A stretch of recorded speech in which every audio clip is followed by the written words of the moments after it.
meeting to order. First item is public comment. Is anyone here? Public comment? Please. Sure, please. So one is, I believe at the last meeting, you wished for Mr. American Volunteer Center to do something. I don't know what. Yeah, To do some trimming on the bushes along here, maybe just to tidy it up. Maybe, I don't know, just a question. And then another question is, was speaking to Ricky Roach about some other matter. And he said that all the vehicles in the city of International Falls, if they are not tags, I believe, and in order to get tags, you have to have insurance. So, I just thought, oh, well, what about the airport property? So, and, I work for relief for my park. I just park over there, which works fine for me. So I just thought I was going to walk around because there's not very many cars in the parking lot. And there's not very many, only 6 vehicles. One has, 2017. And when we have time country, it's really hard to find parking. It's only 6 vehicles, mind you, but, maybe they can be folded. It's a good question. That's all I have. Thanks. Well, Tyler and Dora, you're here. Is it feasible to ask them to do that trimming then? Sure. That'll take care of that. And as far as license tags, I'm not sure how that works if a vehicle is parked and not moving. I don't think they can be ticketed, but I think it could be moved or something, but they only issue the citation. 2017, I mean, that's been... Oh, I know. It's been moved, but it's in the one that's on it. Yeah, it's been on the fence. They're not taking up, the fence, they're out of the way. Yeah, no, the rules just... Well, sometimes they get moved, they'll get replaced, sometimes it's not. I can look into it. Right. You can get it. Well, these won't go. Thanks. I can see where, people only use them occasionally, maybe. They probably drive around, don't get caught. Right, and people leave them all winter. Wait till they get the ticket. People leave them here all winter, and they come back in the summer, they use them, that's, not a big deal, but when you're parked there for 3 years, Mr. Chair? Yes, please.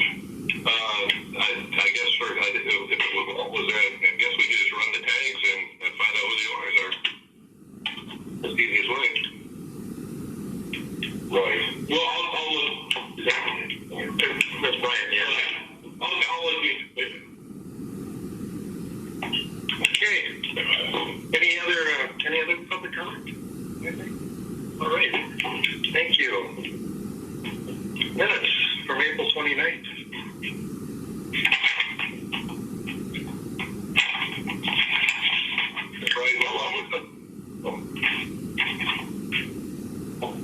See you. Brian, do you move? Yes. We've got a motion. I'll second. We've got a second by Paul. Any questions or discussion on the minutes? Hearing none, call the question. All those in favor? Aye.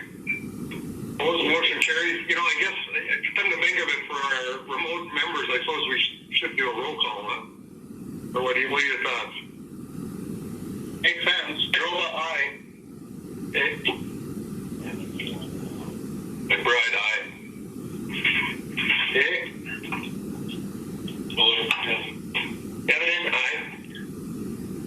And Wade, aye. Motion carries. Thank you, everybody. Okay, engineers report. Terminal update and, go ahead. Financial statement, I'm sorry. Yeah, we got to cover that.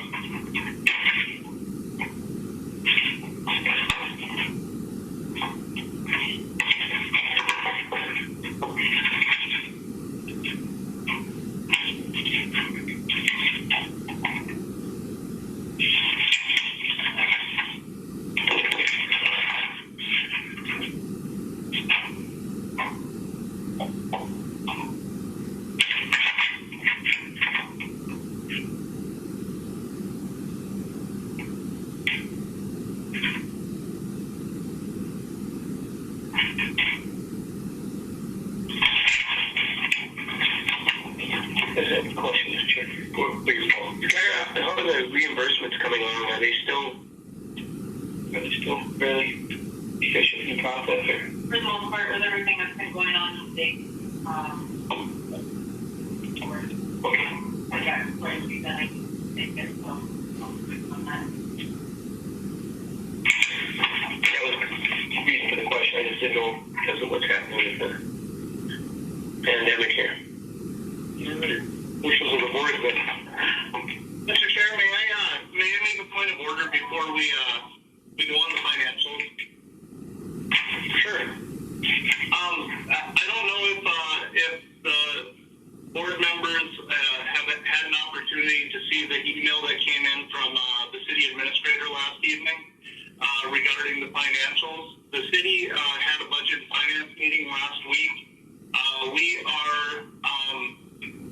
We're with COVID and trying to get reimbursements, and as everything is working, we are becoming incredibly strapped for cash to move forward on this project. The city, when we do our budgeting for each year, we do our expected share costs of the airport costs. We have submitted a bill, an invoice to the county for $869,798.44. We have not received that. We have to get the upfront funds for the projects as we move forward from the county, or we are not going to have enough money to get through 2020 if we continue the way it is. So we still have every intention of paying the bills, but we need the county share up front for us to be able to pay the bills. That was in an email that was sent out yesterday to the county board and to Kyra. We do apologize that it was late, but we had to get the information correct before we sent it out.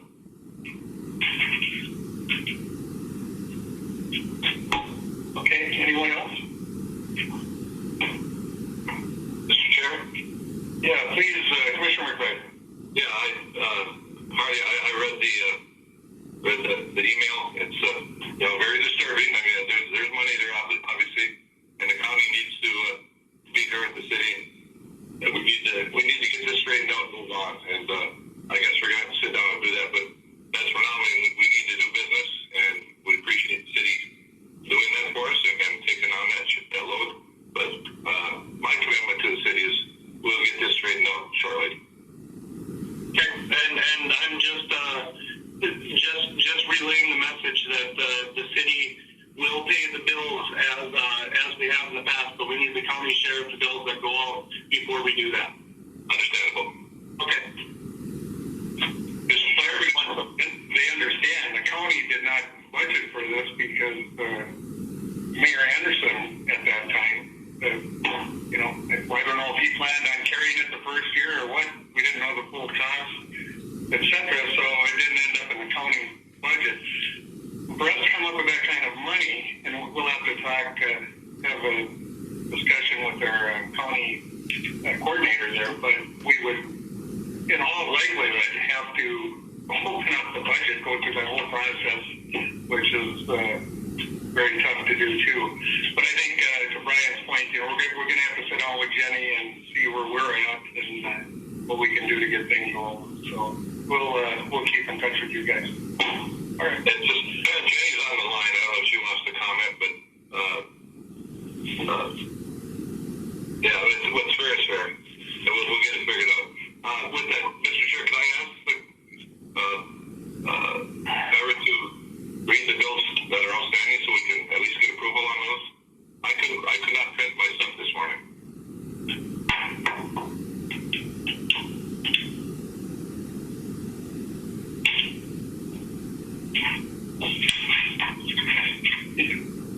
Go ahead, Paul. Well, did you hear us question? All of the bills are just the total amount of bills. Just total, that's fine. Unpaid bills is a total of $38,710.51. Runway construction phase 2, the SCH is a total of $59,910. Runway construction phase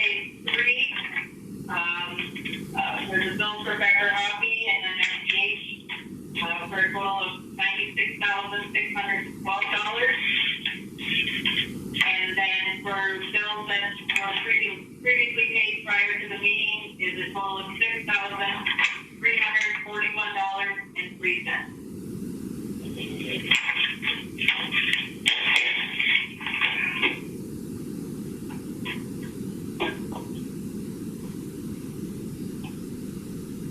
Mr. Chair, I would move to pay the bills as submitted.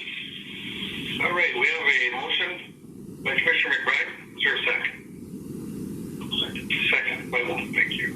Any discussion? And Jenny, if you were in the line, I mean, do you have any comments or anything? Thank you.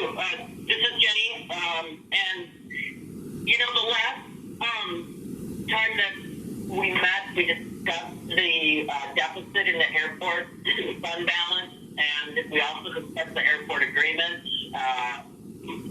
There was a lot of discussion about keeping those funds separate, operations and the project funding. And to date, we still do not have a fund balance for operations and a fund balance for the construction project.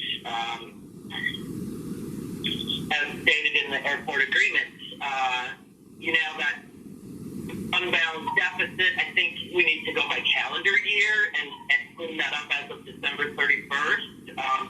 There's lots of history about this. We cleaned up an error or a shortage in 2015. There were supposed to be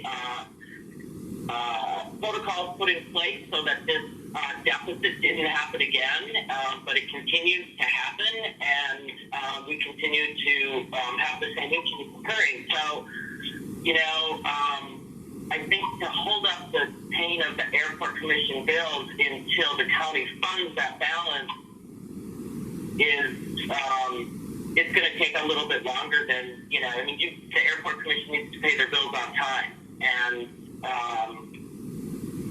until the county and the city can come up with an agreement about how the fund balances are being accounted for and follow the current airport commission agreement, or else the last time we met, there was some discussion about revising that agreement, but nothing's been done. So to come back, you know, and get a memo right before the meeting and say, no, we're not going to pay any bills, I think that's a little bit excessive. There's got to be some follow-up with the airport commission and with the city and the county to meet. My recommendation would be to set a deadline of maybe July 31st that, you know, that airport agreement has been reviewed by both parties, and that there's a plan in place so that this does not happen again. That sounds like a plan. And Jenny, Mr. Chair, if I may, I agree with all of that, but a lot of the issues that we have are still the 2019 deficit that we haven't been made whole for.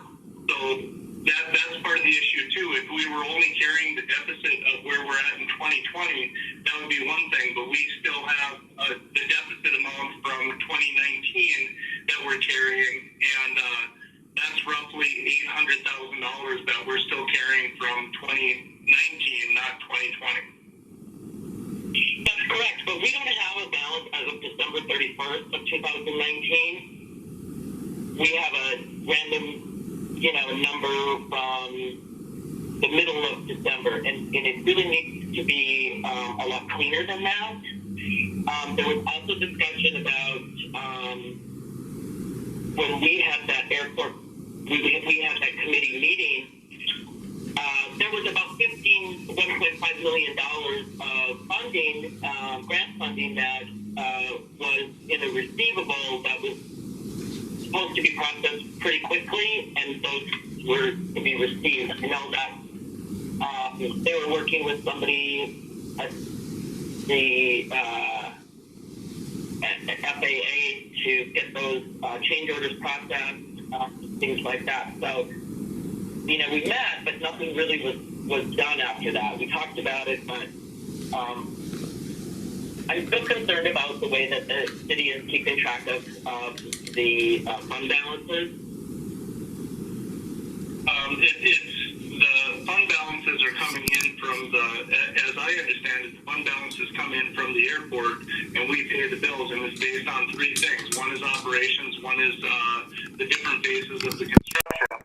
So we're accounting for those the way that they're coming in from the airport. And if I'm incorrect on that, it is not my intention to mislead the board, but that's how I understand that they're coming in. And that's how you guys are paying them, but we're supposed to have two separate funds, one for operations and one for construction. And Mingo, because I don't have a fund, I can't get an operations fund balance and a construction fund balance from the city.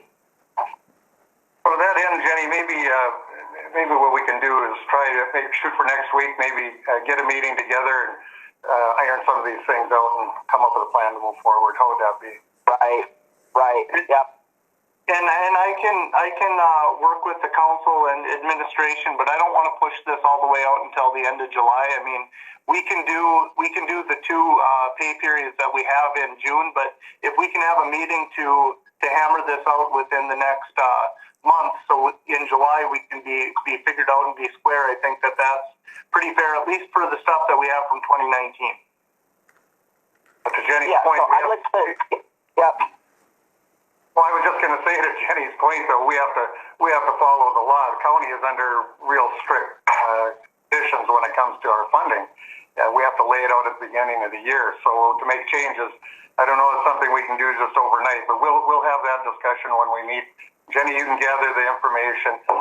If we have to open up the budget, that's going to be quite a process. So, and I do believe that we submitted information before your budget process was finished in 2019 going into 2020 as well. So I'm not trying to cause any problems. I want to make sure that the airport is strong.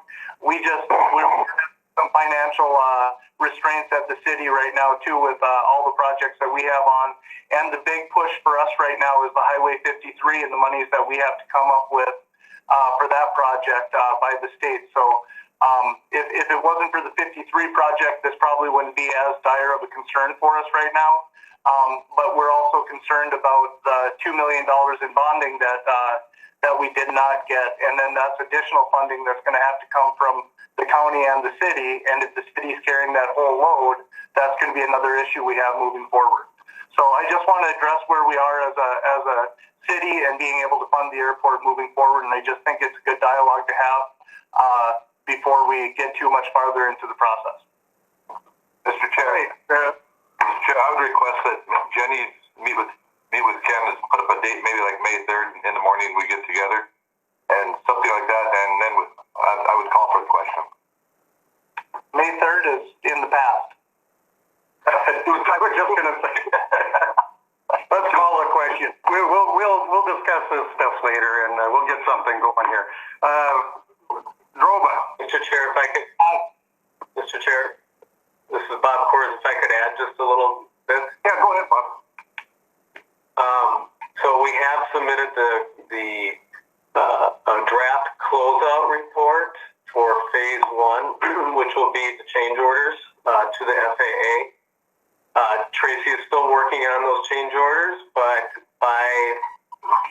because of their requirements, they do have to close that grant this year, so she needs to make a determination here, and it should be by mid-June, that she needs to make her final determination on those change orders, but that would be for phase 1.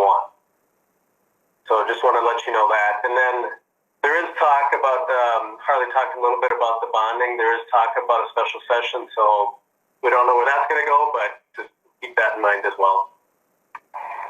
Yeah, can never depend on those things either. But yeah, the closeout, I mean, that's important to get that. But anyway, we're calling the question here, Groba. Aye. McBride. Yes. Nevenin. Aye. And Pavlik, aye. Motion carries. Thank you. Now,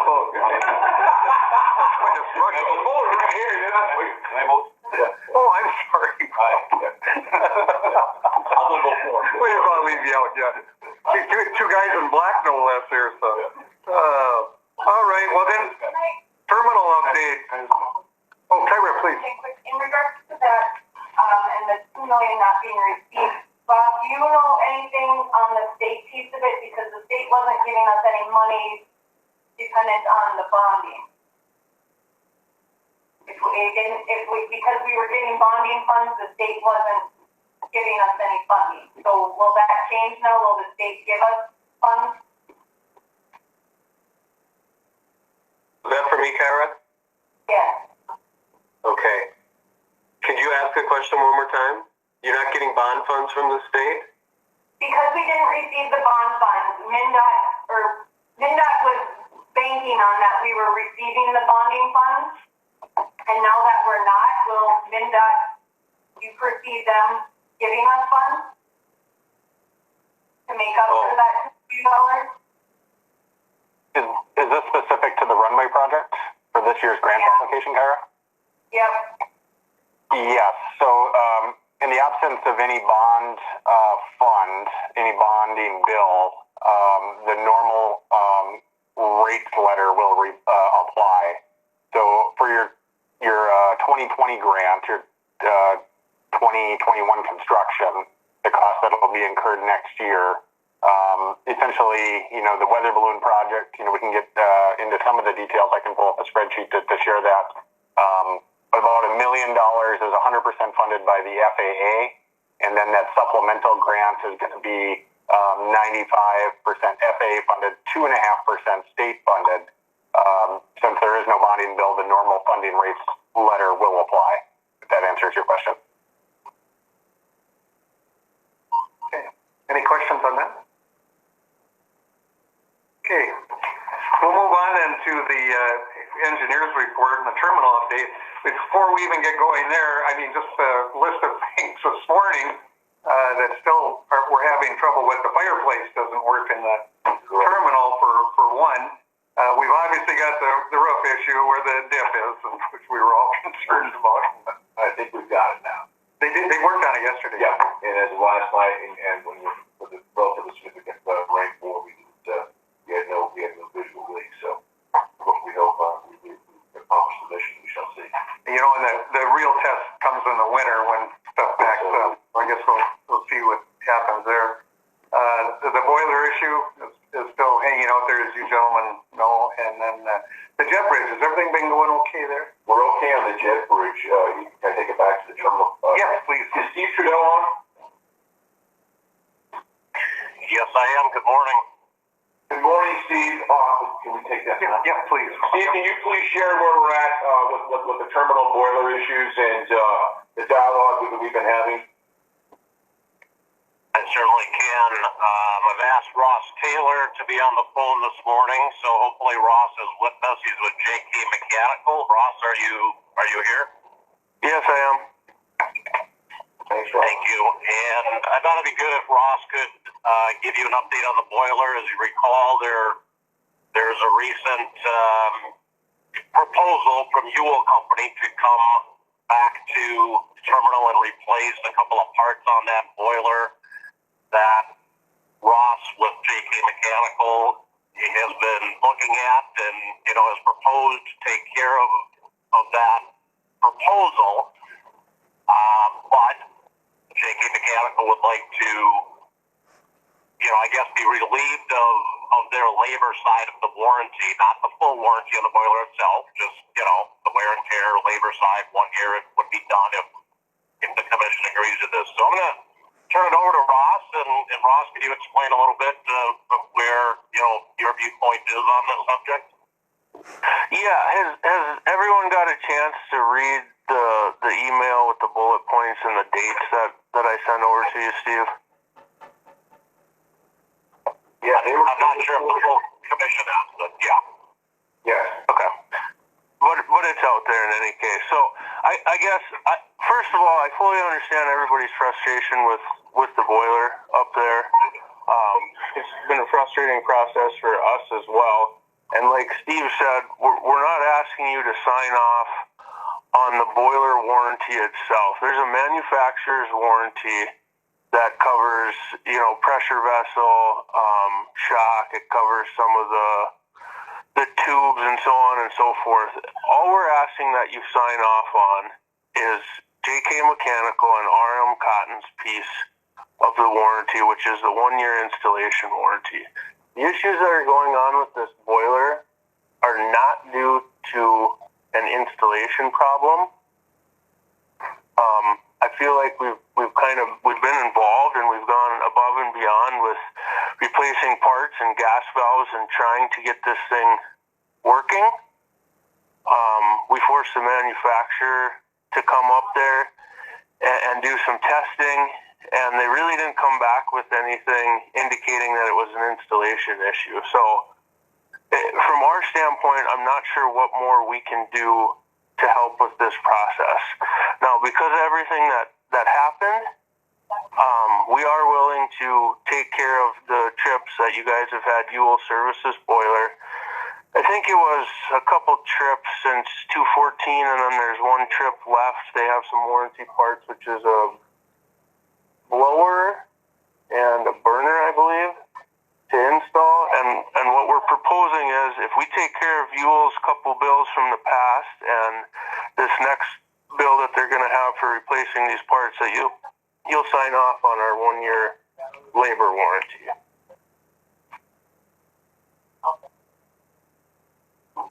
You know, this is just from my perspective, I'd be very nervous or uncomfortable, you know, releasing anyone until we can find out what is wrong here. I mean, we've got another winter coming up. If we ever have a boiler failure on the other boiler, we're in trouble, gentlemen, and how do we get it fixed? And, you know, I appreciate the things you're saying is the firm that installed it, and I don't think we're not in a position to say you did anything wrong, but until we get this fixed, I don't know that we should release anyone. We need to get this thing finalized somehow before this fall. And how do we do that? Is my question. Anyway, that's just my thoughts. Ross, it's Thorne here. The question being is that the manufacturer of the product, why is there reluctance from their part? Why are they not taking responsibility? Frankly, giving us a whole new unit. It has never. I repeat, it has never worked correctly from day one. It is still not working correctly. I'll be honest with you. My suggestion to this board is that if this isn't resolved, that they should take legal action. And I'm serious. I really am. I think that we've had enough. We've backed up enough. We have tried and tried. We ran on one boiler through the winter. That's a fact. And where does the buck stop? I guess that's a real question. This board has been more than patient and more than understanding, and has bent over backwards to alleviate these issues, and they are not getting addressed correctly, and frankly, they need to be addressed.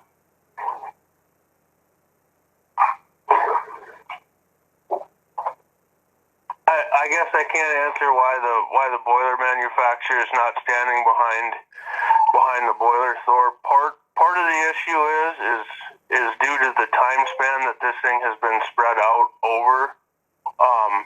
If you recall way back when there was a so-called explosion up there, we made a trip up there. It turned out to be nothing to do with the boiler. Then the boiler did work for a while. Then it would trip out again. We sent out some emails requesting additional information on weather conditions, so on and so forth. It took quite some time for answers to get back to us, and I think that's what the boiler manufacturer is holding their hat on, that, you know, we're now 2 years past the startup date, and there was big gaps in the timelines between was it working, wasn't it working, and I think that's what their issue is. As far as a whole new unit,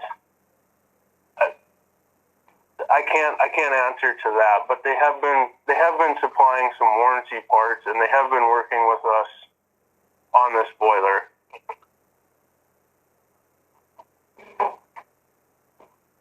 Yeah, Ross, this is Steve. I understand both sides, really. It has been ongoing. To Thor's point, it's never really went through a full season cycle of not having some kind of an issue. And there's, I try to isolate everything independent, and we've looked at every item that's come up and resolved, each independent thing. And there's a variety of those things, whether it was a gas regulator or a venting pipe configuration, the current issue in terms of the blower, the burner. I guess my standpoint would probably, stand with the commission, and somehow we need JK Mechanical to still,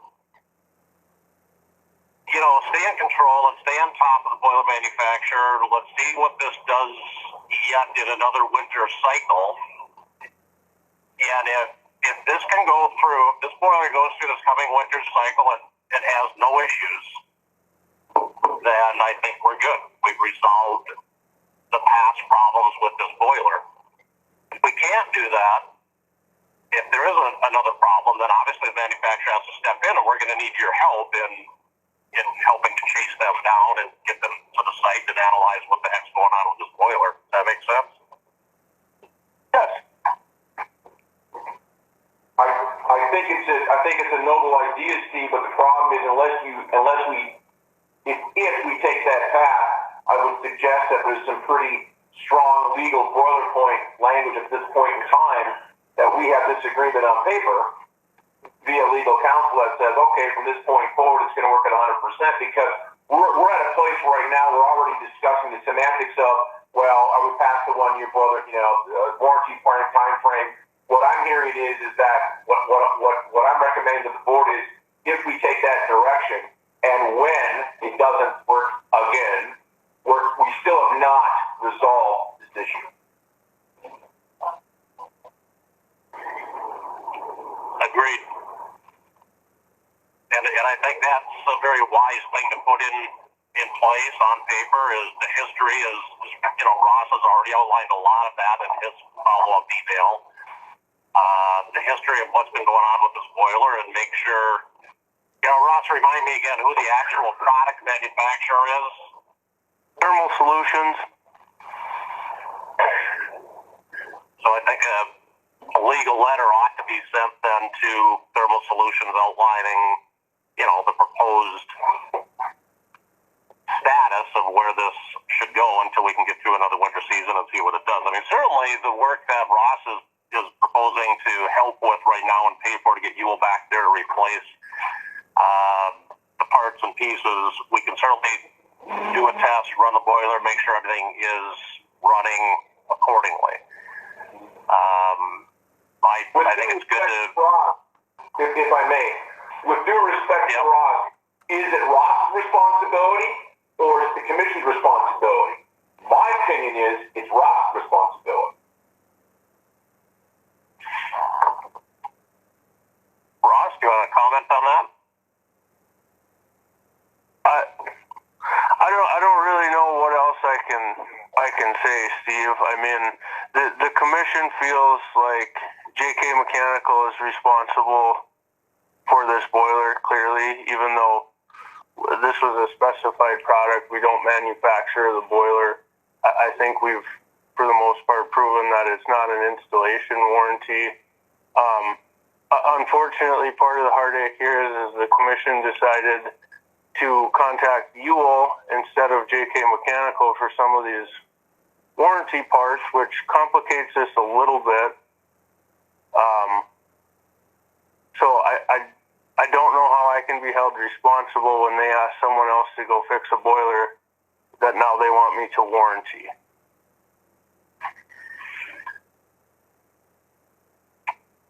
All right, that's certainly understood, and a good point as well. And I think it's good to make sure that we understand what a true product warranty looks like, even though JK Mechanical was the original installer of that particular product. There really is a separation between, their installation piece under warranty versus the product warranty itself. Frankly, it's no different than a roof. the original installer carries a 1 year, but your roof carries a 20-year. Yeah, the roofing manufacturer itself carries the warranty and can hire any roofer to come back and do a repair under that warranty. It doesn't necessarily have to be done by the original roofer.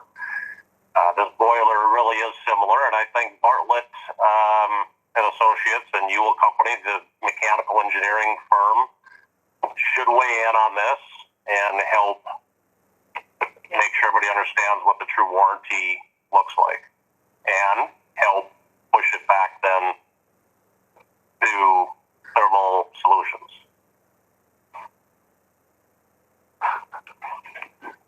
Mr. Chair, please go ahead. For 2 years, the airport has been more than patient and fair to everybody involved. I appreciate gentleman's his offer and all that, but if we're going to go into any legal, I'm not willing to release anybody until we don't know who's going to be. If we have to make illegal ramifications or take somebody to court, I'm not really ready to release anybody's responsibility. And we're not going to know next winter. Okay. I don't know if this board's willing to wait till next winter. Are you, Thor? No. Yeah, I totally agree. This issue should be addressed now. But we had them address it last year, and in the winter we found out it didn't work as well as getting at. So we won't know the final product till next winter, even getting them to work on it now. Well, yeah, I want to be very clear. I greatly appreciate Steve's work, and I greatly appreciate Ross's point of view. I'm very serious about that. But I also know is here we are 2 years later. We're still quote unquote talking. Okay, we're not getting anything done. I honestly believe I think we should take legal action. I think you should just say, okay, this is what we should do. Let's have Steve. What do you think, Chair?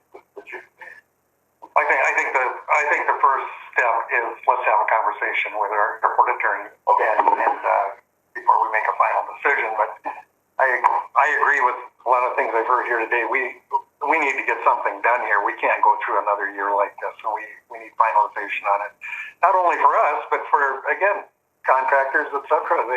We all need to get this settled. And there's been plenty of documentation. I know Ted Brokaw's done testing, around-the-clock testing, monitoring performance, and I mean, we've got a lot of documentation to support the fact that it hasn't run at 100%. I don't think for any period of time, Not from day one. So, yeah, I agree. Sometimes you get a lemon, and that one must got to be that. Well, so to that end, I mean, unless I don't even know if we need a motion on that, but I think if you're all right with that, why don't we contact our airport attorney and get advice from him, get his thoughts, and go from there. Thank you. Everybody okay with that? All right. I would ask Ross, are you still willing to go up and or I guess pay for Ewell to go finish the current issue so we can at least get that side done and get it back up and running? Well, it doesn't. I mean, if we're not going to know until next winter, I don't think the boilers run in the summer, do they? They float. Yeah, occasionally. I mean, we could certainly force it to run and do a test and make sure after the we can, but here's the problem. Here's the problem with it, Steve. If we're gonna, I don't think we should do anything if they're looking at legal action, because the last thing we want to do is spend more money just to determine that we're going to replace this boiler or whatever happens with the legal action anyway. If we can't do true testing on it and nobody's willing to sign off on anything, why throw more money at this boiler if it is a bad boiler and it needs to be replaced? Okay, good point. Well, it's what's that Finnish word? A conundrum? Yeah.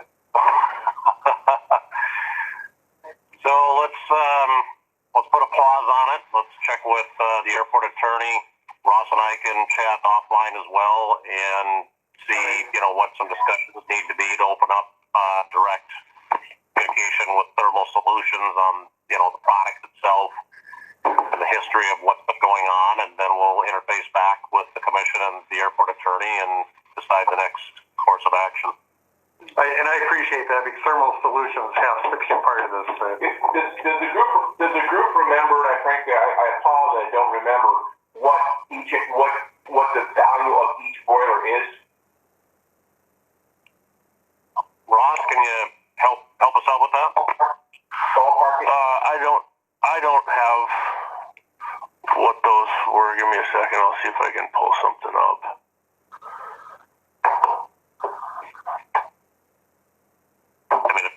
Just ballpark. If we had to replace a boiler in full, is it a $50,000 thing or $100,000?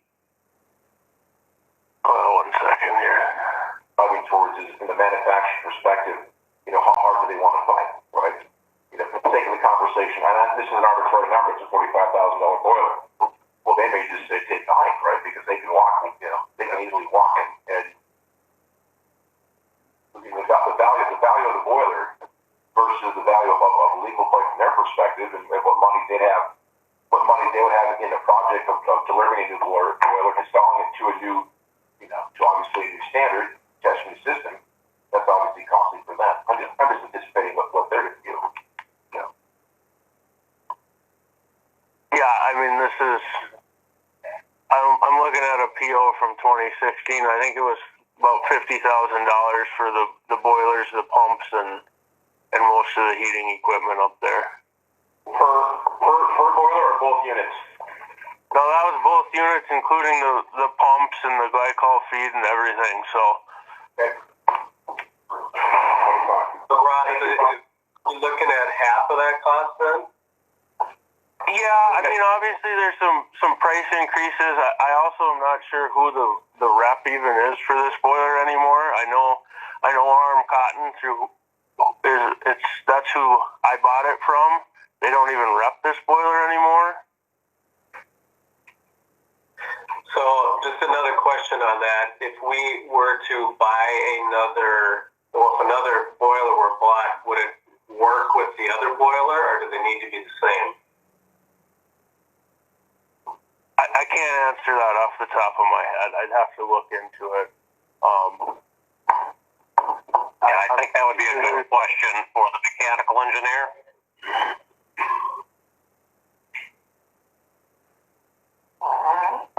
We'd also want to talk with the control contractor, make sure they can interlock everything.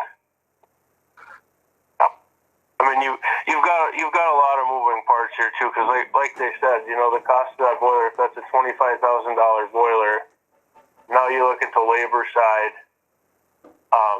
I think those boilers would have to come in through the louver, if I remember correctly.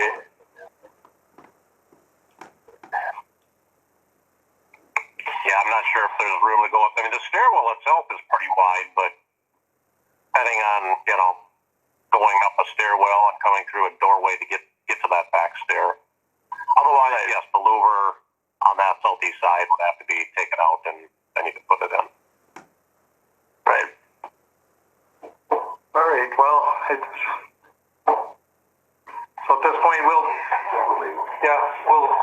get some information from Shimons and go from there.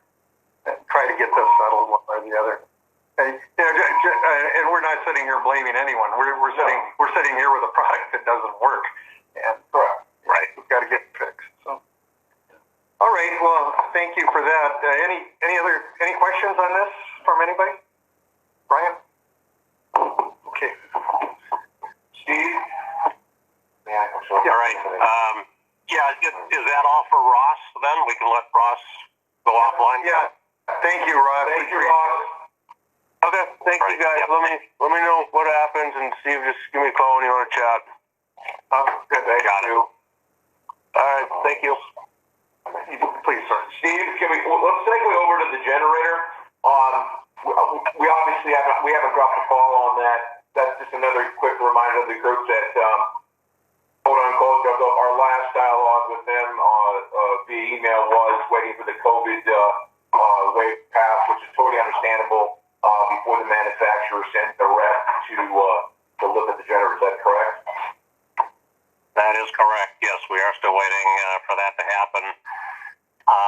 We can certainly reach back out to HM Craig and see, if we're close to being able to establish a date. If everybody's kind of back to work, I hope, in each phase as the governor releases businesses to go back. I think next week might be the first part of that, June 1. Right. And reminding the group, and not to be Mr. Negative here, but I sense we're going to be going down a similar road with HM Craig and the Generac again, similar to the conversation we just had with Ross. There's going to be I'm not getting a real strong sense that they're really willing to get at this point to truly fix the problem. But we'll make sure it works. Yeah, I agree. We've had several conversations with them. They certainly, attempted to come do a load test on the generator. At that point, found a broken exhaust pipe, which, for all we know, has been broken from day one. We don't know when or how long it was. At that point, they had to stop, order the new parts and pieces, and that's where we stand today. We're waiting for the coronavirus pandemic to let them get back, fix that piece, and do a true load test. But the current representatives from HM Craig, want to come do a visit and talk about this further and understand where it's at. I think I sense they might be similarly frustrated in maybe some of their past service folks that may have been to the site and not given a full account of maybe what the problems could have been. So at face value, yeah, we're certainly willing to meet again and have them come up and talk about it some more. But at the end of the day, it needs to be fixed. Sure. Thank you. All right. Last issue, fireplace. How do we go about that? I'll take care of that. Okay. Yeah. Thank you, sir. All right.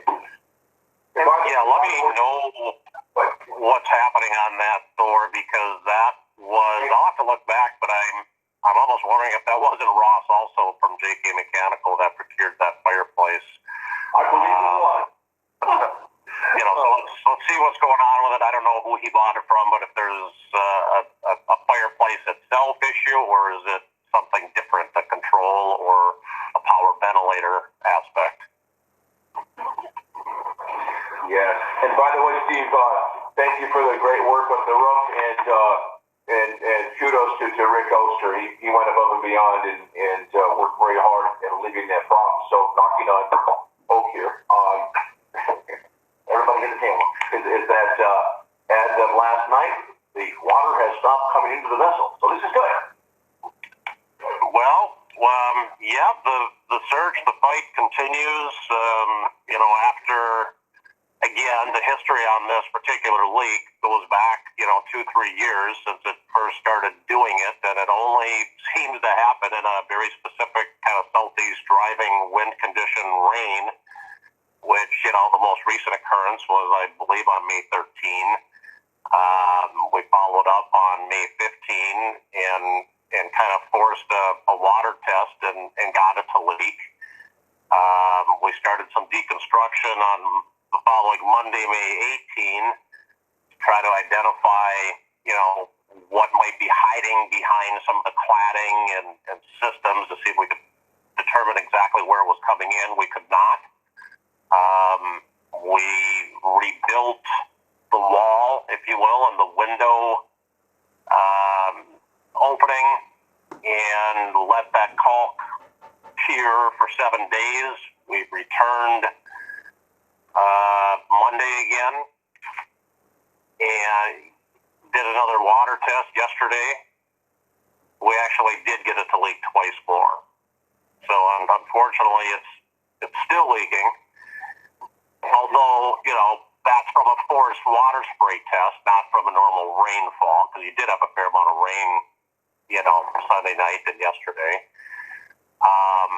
We intend to return again on Thursday and continue pulling off more of the metal panel cladding on the remaining two sides of that light monitor so we can see what's going on down below at the base connection to the roof.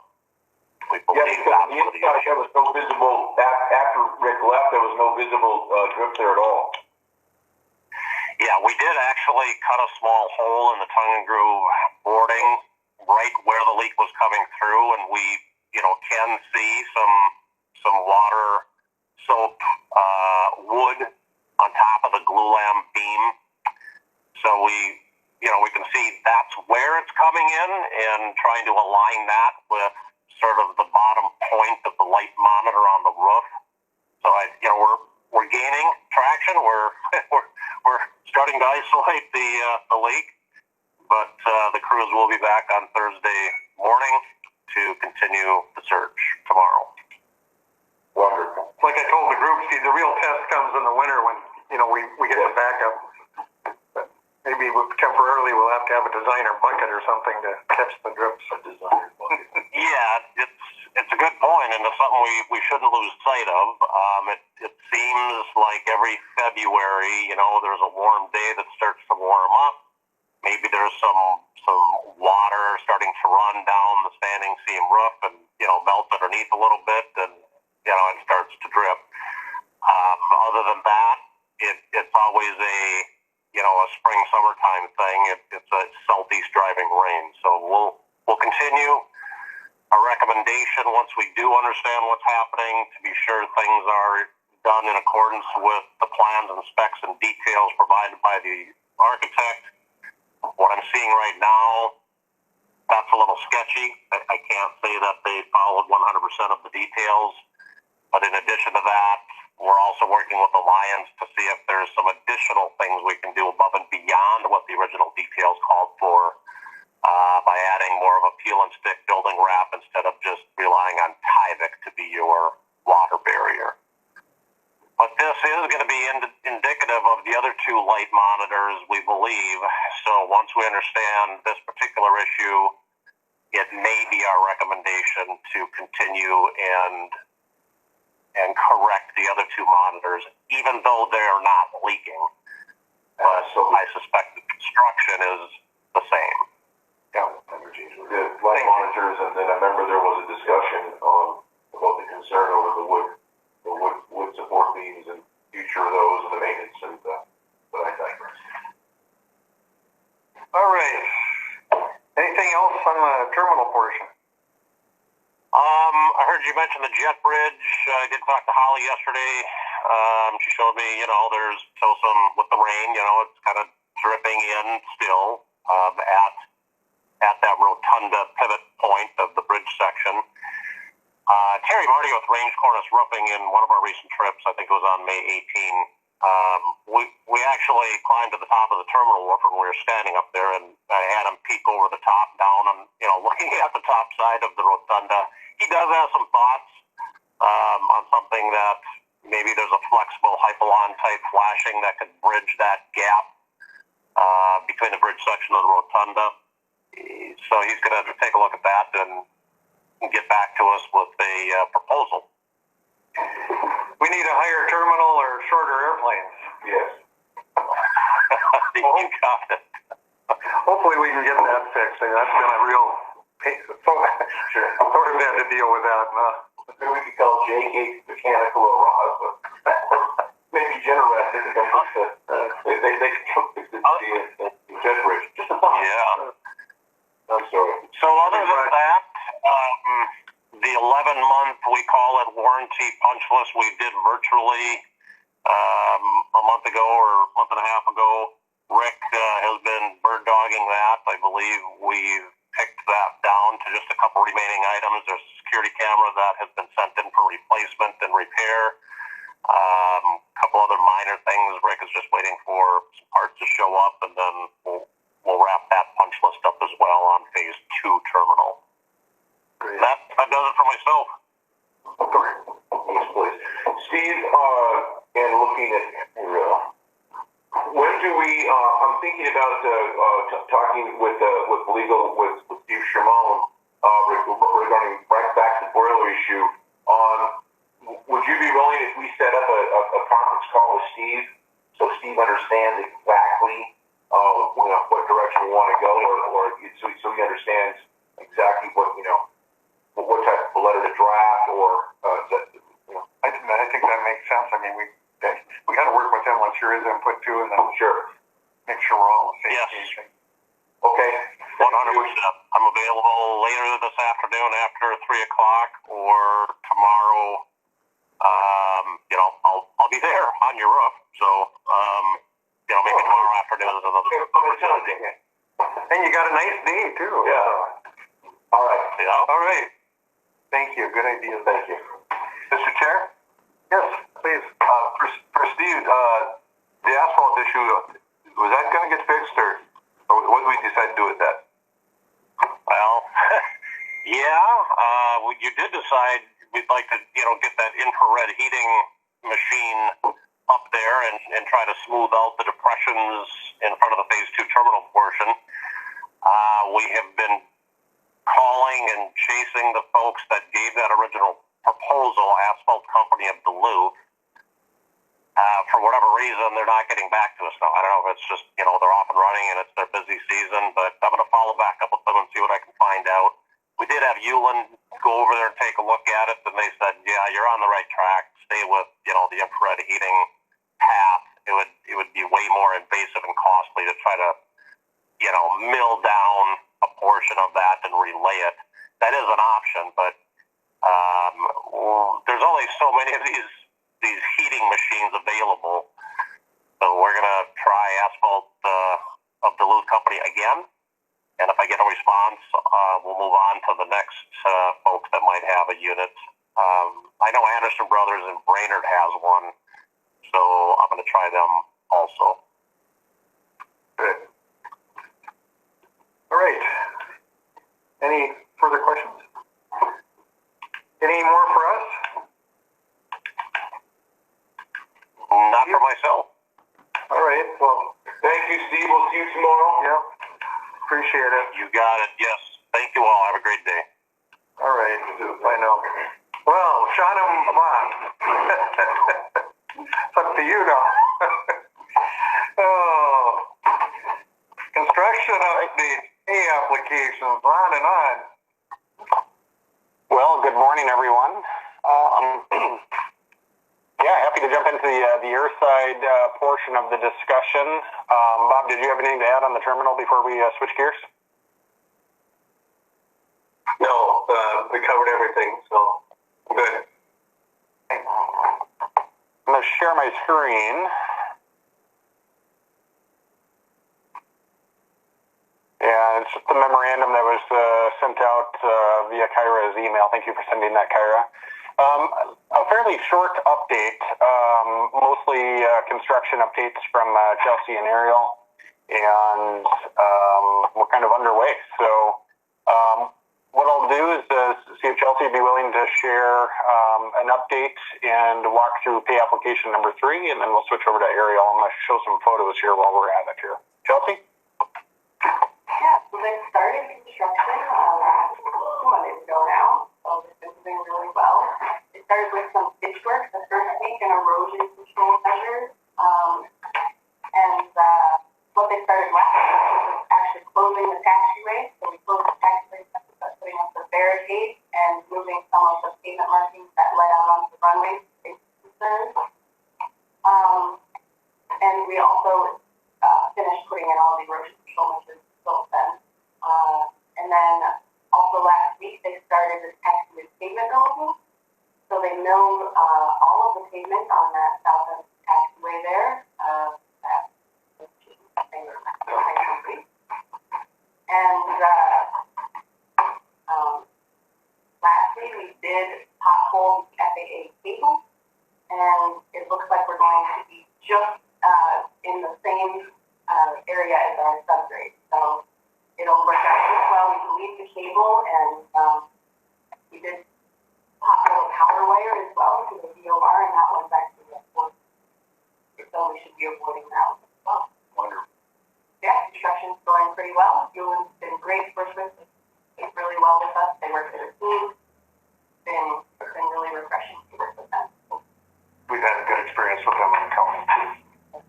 Yeah, they do love the good product. Yeah, they get going and do it. Yeah, this is the 18th. Without question.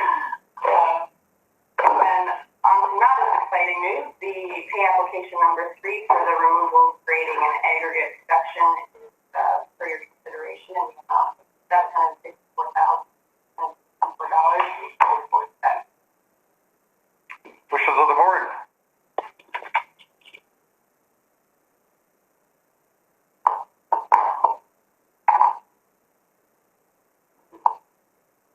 Pretty quiet bunch today. Well, anyone willing to move on? There's a lot of oxygen out. Okay, Mr. Chair, I was on mute. I couldn't do it, but I'll hey. Did you move then, Brian? Yeah, I tried to do it muted, but I got to turn my.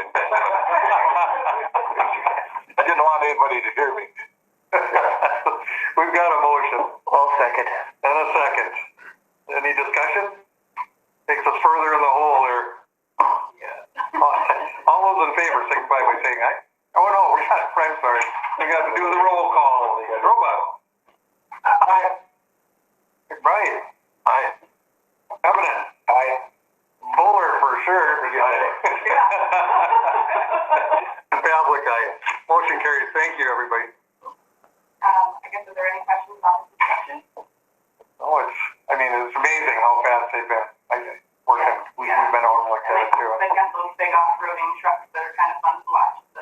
Yeah, big Tonka truck. Yeah. 35 yard, pretty cool. Yeah, a little late. I just, again, I'm talking too much, but I just need to share. I just cannot explain to the group enough. I can't tell the commission enough that working with Gilland and the SDH team, this is literally, it's seamless.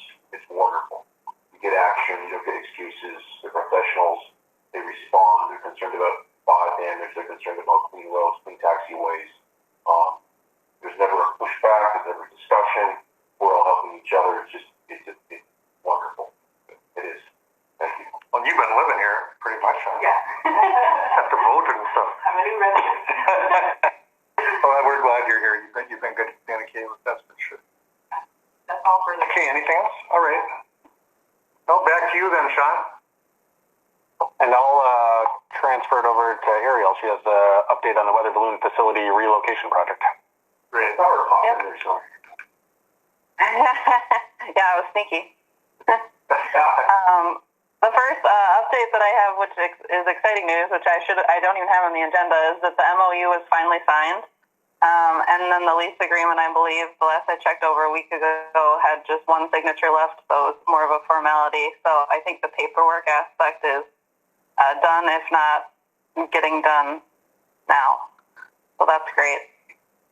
We had a pre-con meeting for the project for construction kickoff on May 19th. That went well. Wagner is our contractor on board. They started asbestos abatement and some demolition items on the 26th, yesterday.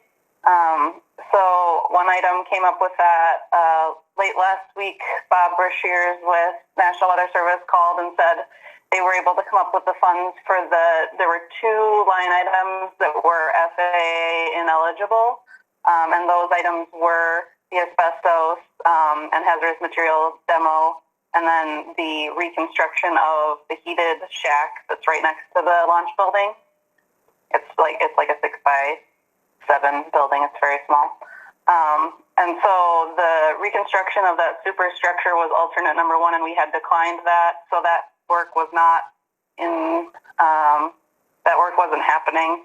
But we had told them to go ahead with the hazardous materials and asbestos demolition because it has to be done to relocate the project.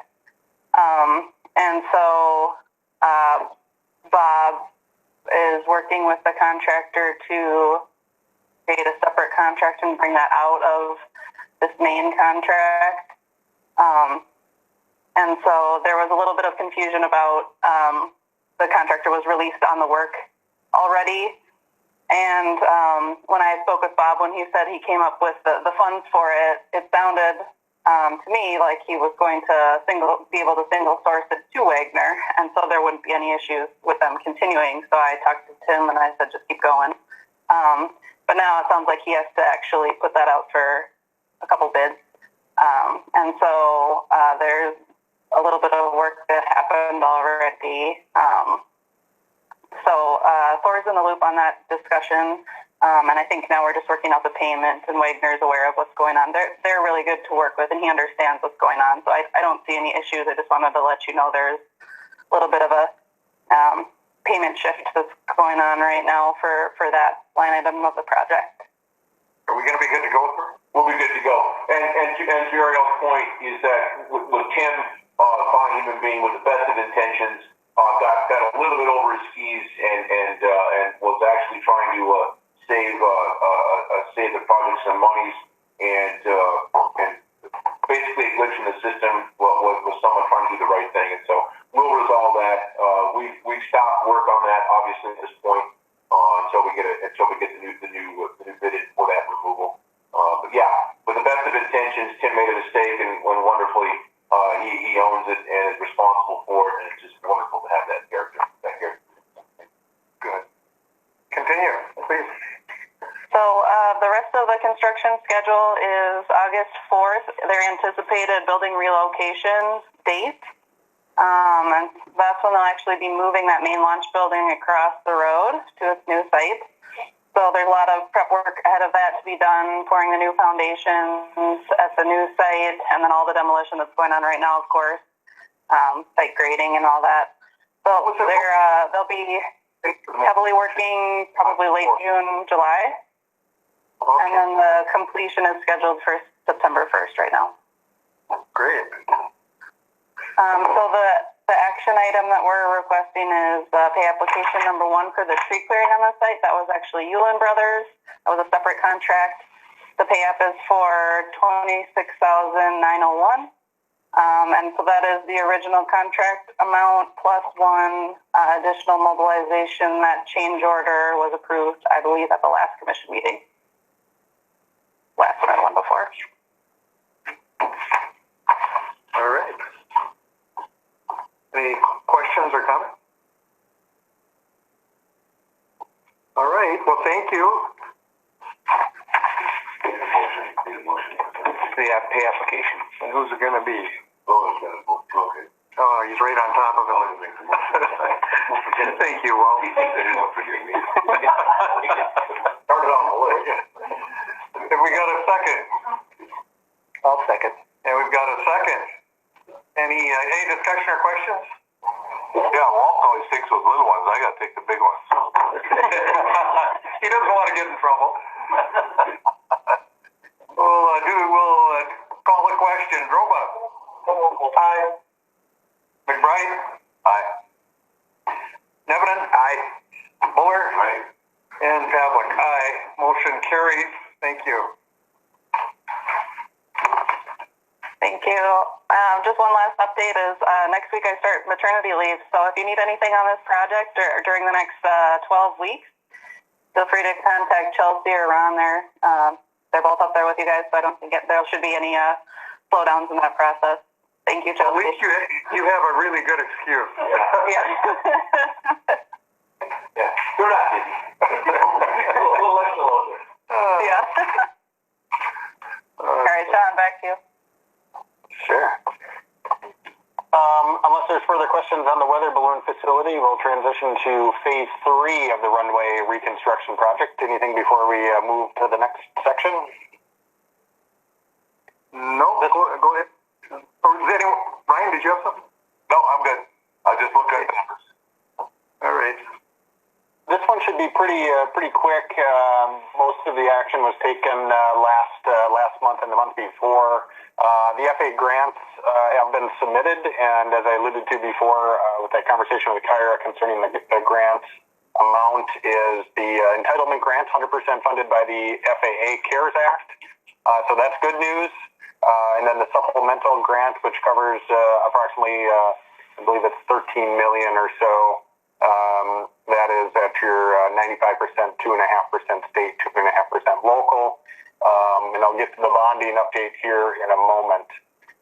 There's one element of that project that we didn't include previous approval for, and that is considering approval of the FAA reimbursable agreement for flight checks for both the temporary navigational aids which is the temporary PAPIs and runway end identifier lights of the temporary runway on the taxiway, and then a final flight check for the PAPI, which is the precision approach path indicator lighting system that will be installed as part of phase 3.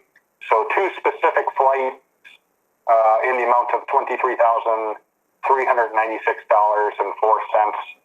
This is also eligible as part of the entitlement grant, so it is 100% funded by the FAA, and it is funding for the FAA, so it seems kind of like a money transferring scheme that they have going on, but you guys are just caught in the middle of it. But that is required to get your navigational aids up and running and certified by the FAA. So just so we understand, do we put out the $23,300 and get reimbursed then? That is correct. So you essentially, it's a reimbursable agreement, so you have to write the check first, and then that kind of puts you in the queue for the flight check. You don't have to write it right away. I'd recommend waiting potentially until your grant is in place, so that way you can get reimbursed right away for it. You don't have to cash flow those costs. We're not doing the flight checks till 2021, so there's no hurry to get that in place. But we do want to get it approved so we can put it in the grant application this year. Okay. All right. You doing, Mr. Chair? I would move to approve. We've got a motion by McBride. Is there a second? I'll second. Second by Nevenin. Any questions or discussion? A question for Sean. Sean, for this 23,000, you said they have to do 2 flights. Does FAA do flights into the check everything out? Is that what that is? It is, yes. It's called a flight check. So they fly an aircraft from either Battle Creek, Michigan, or Oklahoma City, and they'll fly all the way up to International Falls, and they'll do probably 4 or 5 passes of the runway, and their equipment on the aircraft measures the angles of the lighting systems and making sure, and then the instructions around it to make sure everything is within FAA tolerances. Okay. I thought maybe you or Thor could do that, but We actually could. We wouldn't even charge that much. I do it for All I remember is red, you're dead. Okay. So we've got a motion and second. Any further discussion? If not, we'll call a question. Roba. Aye. McBride. Aye. Evident. Aye. Buller. Aye. Pavlik. Aye. Motion carries unanimously. Thank you. I promise I won't make you spend any more money on that one. Now we're going to go to funding and grants, yeah. Funding and grants, this is the important one. Obviously the bonding bill is still in play. I think everybody has been watching the news and waiting to see what will happen. I think there's all indication that there will be a bonding bill in a special session. I think it's just a matter of time and how willingly everybody wants to get along.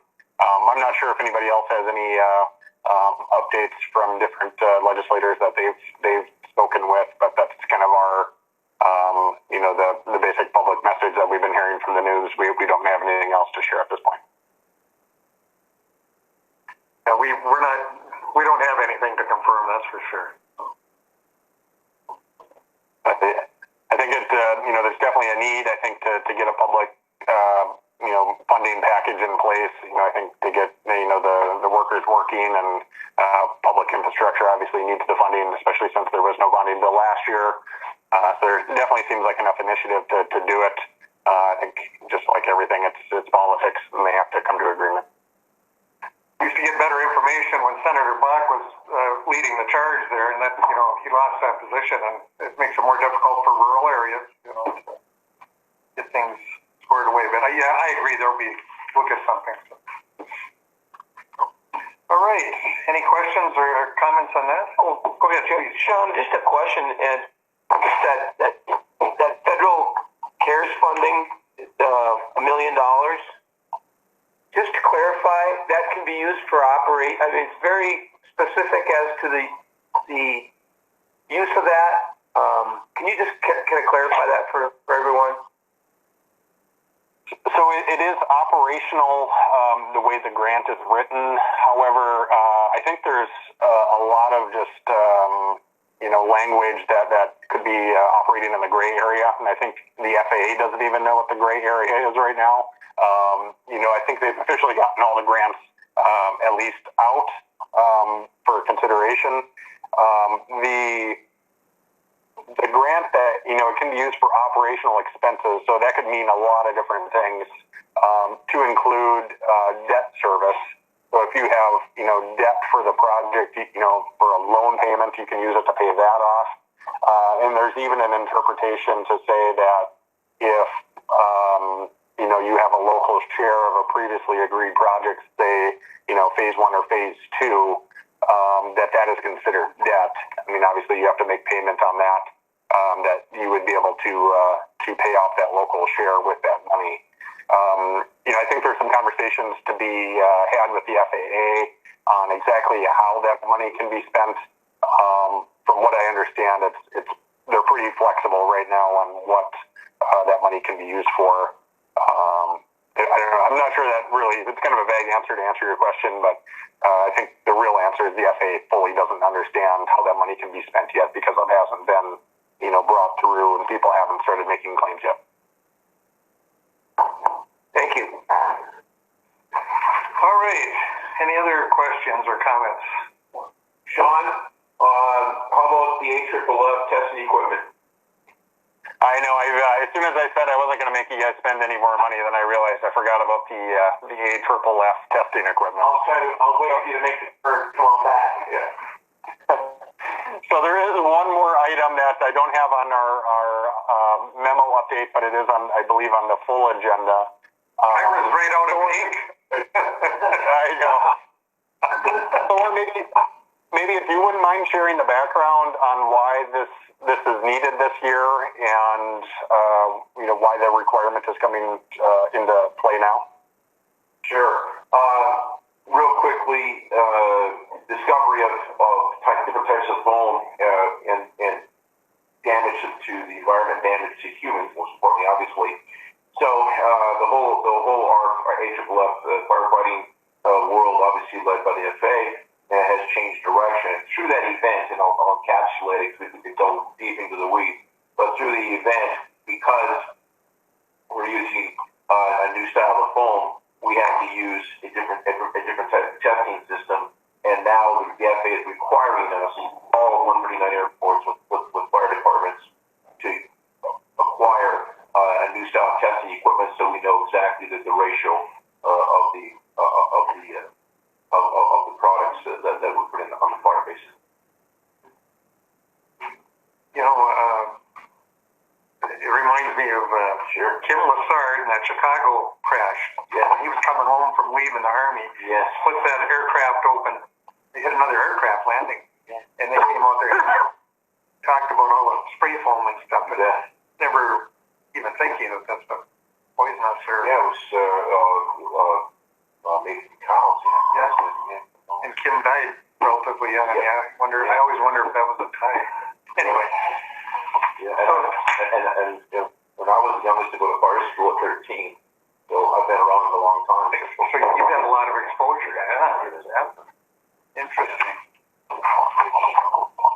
Yeah, what's the total? 23?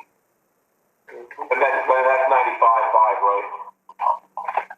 This one is part of your entitlement grant, which is 100% funded. So this is part of that FAA CARES Act combo. So 100% funded on this one. The total that No Foam Systems has quoted is $24,857. $24,857.76.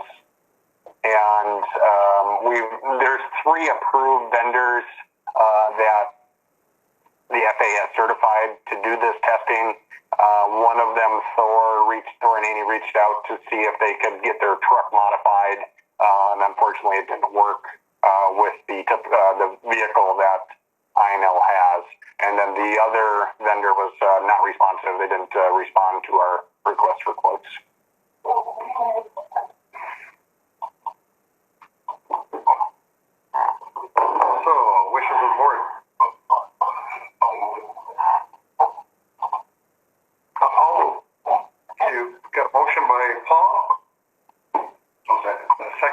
12th for 24,857.76.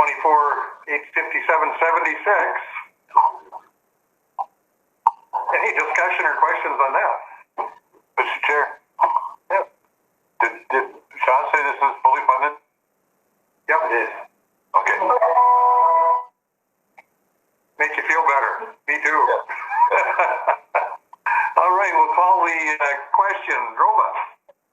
Aye. McBride. Aye. Nevenet. Aye. Buller. Aye. And Pavlik. Aye. Motion carries. Thank you. Anything else, Sean? Nope, just a quick update. We haven't completed any public involvement, and upcoming meeting dates. We're in construction season, so Thor is busy attending on your behalf. Construction meetings, we have 2 on Tuesdays, one at 1 p.m. for the Phase 2 project, one at 10 a.m. for the weather balloon project. Feel free to stop by. They're usually in the conference room. Okay. That's all I have. Right. Any? Exciting. We have popcorn. Hey, really? Oh, we should.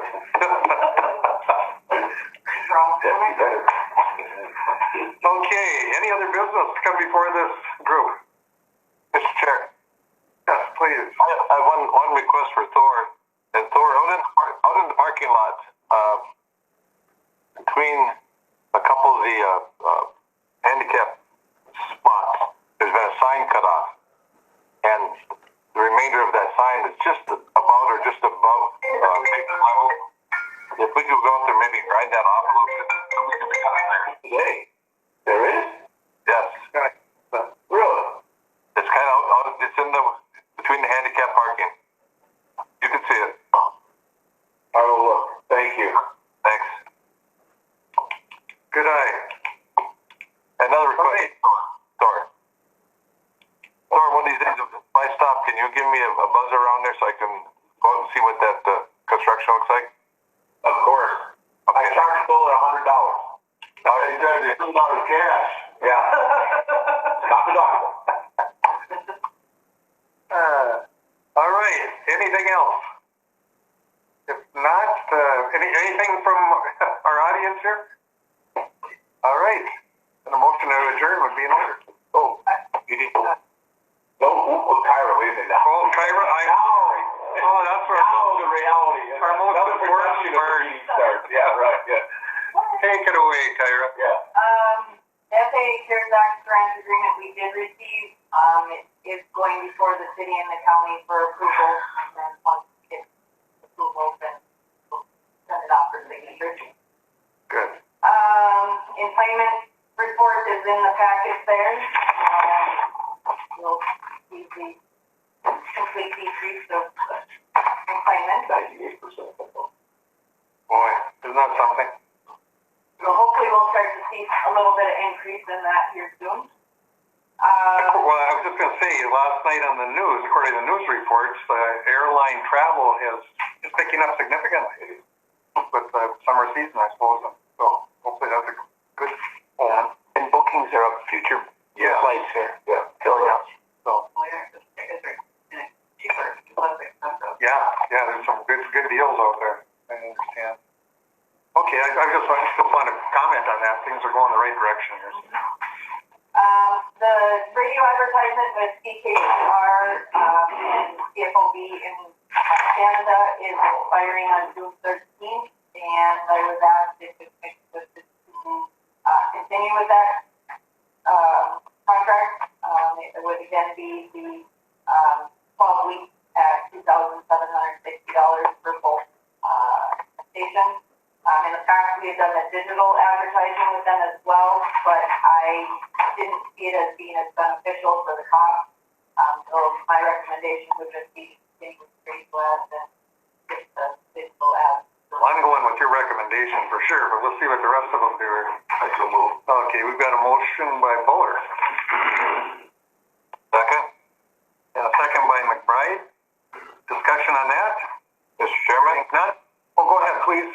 Right. A little question about advertising up in Canada. As long as the border is closed, I mean, I have a little question. If this goes on for months, we're kind of spending money for no reason.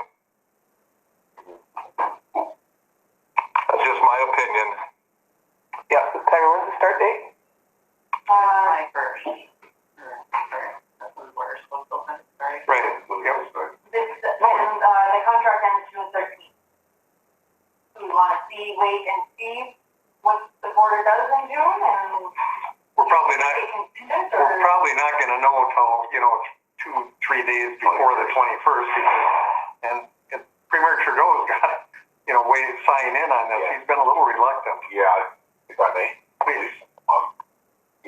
We're really skeptical on a June 21 opening, is what I'm sensing, and talking to business people. Is that I think Canada's kind of relishing this, frankly. I think they're kind of getting a little kick out of the ground, and so we're hoping for June 21. But I'm not banking on it. Maybe Next meeting, because we'll only be missing from the 15th until the next meeting. We'll be missing just those ads. Good idea. Good point, Brian. And I think that's prudent to just wait and too many. I withdraw my motion. All right, Mr. Chair. Yes. The one comment that I have is, we're getting oil into the tourist season, and if they go to the 21st of June, essentially they've killed the tourist business into Canada out of the U.S. And I think going the other way, we don't get the Canadian tourists coming this way until late fall, winter time. So I don't think Trudeau's going to open this thing until August. So we got to wait a little bit. Did you have who made the second? Are you withdrawing it, Brian? Yes. Okay, thank you. Dory, you have something? Yeah, if I may. First of all, did I interrupt Carol? Did I jump any of that? Oh, you're good. Thank you. The June 21 date, and from our perspective, and just kind of like it is it's a good point about local, the effect of it being shut down locally. For us, we're still literally down 99%. It means literally close down. It's phenomenal. And everyone's in the same boat, but just hoping and praying for the best that they do open it up. And on strictly a personal note, Dory and I can't get to our camp. You can. I don't know what's going on up there. Can I make a comment? Yes. Can I comment, Mr. Sure, Chair? please. Being in the rental car business, we've had very many cancellations. People are, coming out fishing going to Canada. I have, however, had a few customers say, we're coming no matter what. We want to fish Rainy Lake. Oh, hey, how about Cactoma? And I also had some other people call and say, we can't go to Canada, we're shut down. Say, hey, would you like to go look at Rainy Lake or Cactoma? We have many, nice resorts there. And I actually went down to Cactoma last weekend, Memorial Weekend, had a very nice meal at Arrowhead Lodge. Yep. On the deck, I might go back. Yep. Very nice, very lovely view. And the new owner said, it's been a really good weekend, actually. We've had some cancellations, but people are coming to see us instead of going to Canada. So thanks for that. Maybe some positive spin. Exactly. Yeah, Arrowhead, I'm very familiar with that. Kept up very Some positive, probably lasting spin, too. Yeah, You don't have to go into Canada. maybe we don't have to go to Canada. It's a little bit more expensive up there. Maybe we want to fish in Minnesota instead.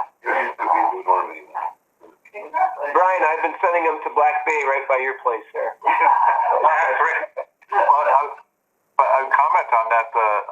I've heard that Captogama, and I know Rainy because I've been on it, have been very, very busy. And there are a lot of out-of-towners around, but I think a lot of people, not working at the time and are working from home have a tendency to go fishing. But there's been a lot of activity on the lake, and what Laura said is, I think it's true. I think some are local resorts, and Laura, if you're getting calls, also remind them about Rainy Lake houseboats and the other group, the other houseboat. They have a lot of vacancies, and boy, we could use them. northern area. Yeah. Northern area, yes. All right. Please, yeah. No, are we done now? Yeah. I'm sorry. Just quick update too. Received a call, received an email from our FA 139 inspector last week, and with the requirements of masks for all airlines, for passenger airlines, it's very interesting. We got a real simple email from the FA asking us, how many masks do you want? And I looked at it and I said, okay, well, I emailed back a couple of of times, and they actually they were using our 139 inspection person as the liaison to get to us, whoever was talking to them from the FA side about our mess. So I threw in the number. I contacted Kyra and just did last year's plan at 17,000 and some change, and I sent it out, and they said, okay, where do you want them shipped? So very interesting, and so we'll have plenty of mass, which is great. Good. And that's one perspective. From another perspective, been some discussions on hand sanitizer dispensers. That's becoming a requirement also, but the FA wants to require it, and frankly the CDC does too. But they know that they can't. It's not a funding issue. It's finding the equipment issue. Okay. So I have talked with Bob Pastor, the local CEO at the hospital, very helpful, and he has steered me on to his gentleman who runs operations. And we're talking to a couple manufacturers, so hopefully we'll have some hand sanitizer stations on the Toronto building. Great, and we'll try it. We'll see. And just doing it on bended knee, realizing that the suppliers justifiably say, if you haven't been a customer in the past, what we're seeing in the medical world, right? But now there's a new path, obviously, that, okay, we're not saying that we trump the medical world, but obviously it was required to even so. That's the angle we're taking to see the film. Just from my observation a little bit, I've been out. People use the sanitizers if they're available. Not only the home stuff, but the napkin type thing. Yep. Yeah. It's all alcohol, and you can clean your steering wheel and everything. That's pretty. So are any of the larger airports, are they doing temperature checks for passengers, or is that some are, but very few? Okay. But everybody's really ramping up that technology, automated technology. Now that we're into the conjure lines into TSA, that'll be totally, in my opinion, very near future. It'll be totally automated, totally ID.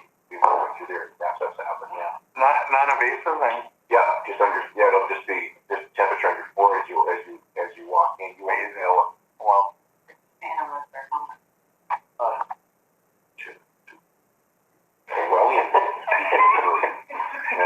Yes, all those science fiction movies are coming to be.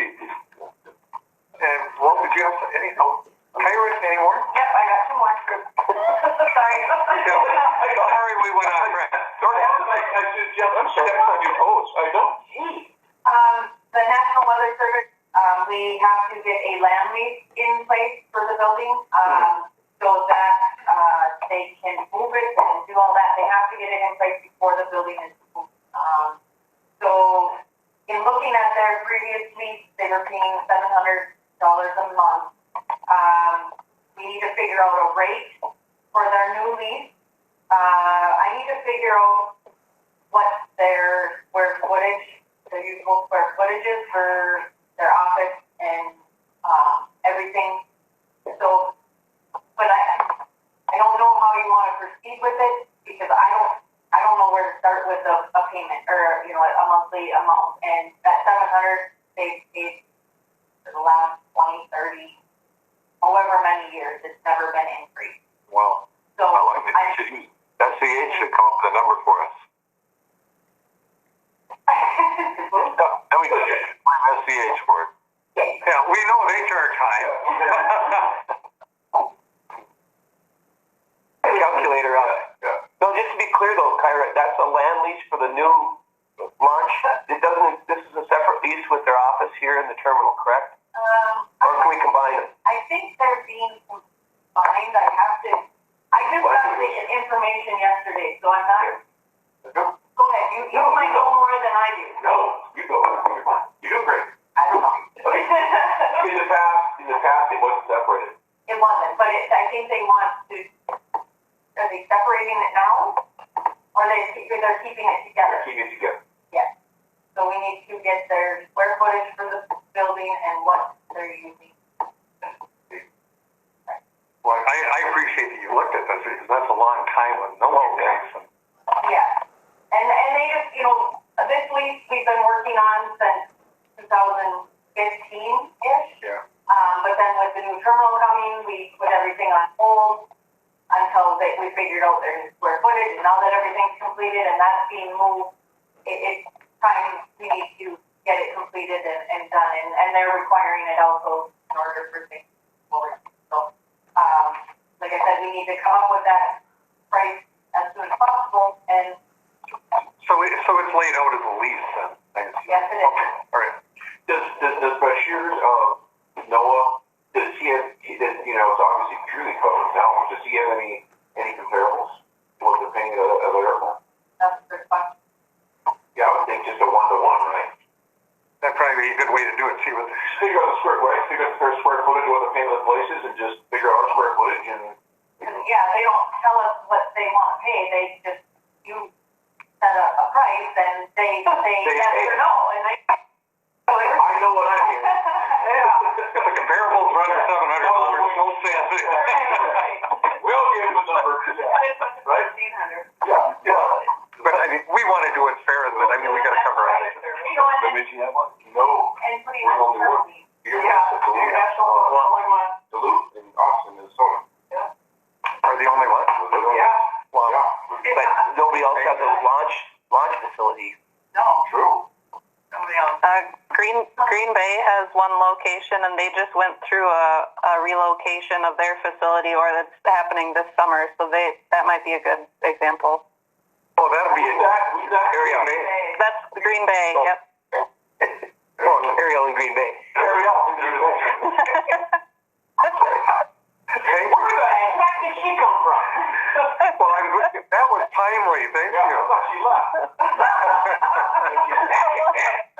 We're glad to see you. Okay. Yeah, get that done before you get me. Kyra, you got one more item. One more item. We'll I get through received the draft preliminary audit yesterday for the airport. I did send it out to the commission yesterday to view, and then once it's approved, then they will send us the actual draft or the actual audit itself. So I don't know if you want to act on it today or if you had a chance to review it yet, or how you want to proceed with that. But Well, wishes of the board on that. Mr. Chair, I think we should probably act on it next month if that's okay. I mean, we just got it. I haven't even looked at it. Yeah, I agree. There's two portions of it. There's the full report, and there's a summary report. So. And it's pretty generic. It's just an acceptance of it. I know it's going to be okay, but let's get a chance to review it. Okay, there? Yeah. All right. We'll put that on the agenda for our next meeting then. Okay, thank you for being here. All right. Anything else, Karen? All right. Anything else come before this group? How about that guy in the red shirt with the beard there? He's been pretty quiet. Okay. I have been. You look good, I think. I like that. All right. How about next meeting? Set the date. Same time, same place. in June. Yeah. 24th? Yeah. That's the fourth Wednesday. Yep. That work. Everybody's okay with that? Okay. Let's do that then. At 8 a.m. 8 a.m. Seems to work good. All right. Thank you, everyone. Yes, thank you all. Be safe. Kyra, anything else? Thank you. All right. With that, I'll just adjourn the meeting here. Thank you, everybody. Appreciate it.